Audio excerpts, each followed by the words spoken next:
Ndugu wapendwa, somo la Injili takatifu, Kristo anawatokea mitume wake katika bahari ya Galilaya. Ni mitume saba kati ya mitume wake 11 ambao baada ya Yesu kuteswa, kufa na kuzikwa walipoteza matumaini na kurejea katika kazi na maisha yao ya zamani. Wanakwenda kuvua samaki. Katika kazi yao ya kawaida, kazi ya kuvua samaki, Kristo mfufuka anawatokea na kuwapa kazi kubwa isiyo ya kawaida ya kuwa wavuvi wa watu.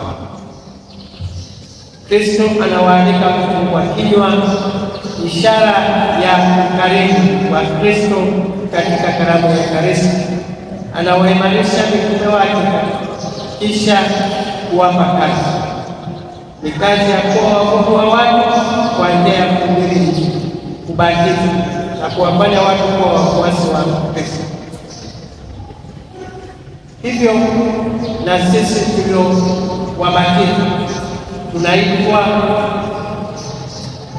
kuhubiri Injili kama hawa mitume walivyotumwa. Tunaalikwa kuacha maisha ya zamani, sio ya kuvua samaki, lakini maisha ambayo labda yamekuwa hayampendezi Mungu, maisha ya chuki, maisha ya wivu. Na sasa tuanze maisha mapya, maisha ya upendo, maisha ya amani, kuishi maisha ya ushuhuda kwa njia ya imani, maneno na matendo yetu, na kushiriki kazi ya kuwa wachungaji, kila mmoja katika wito wake ambao Kristo amemwitia katika kanisa.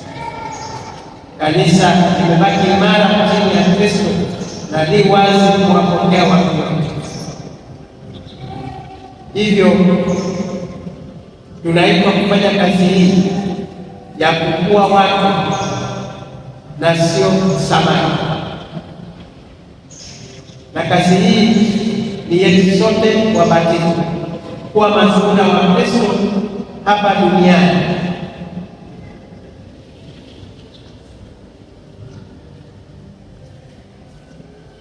Hivyo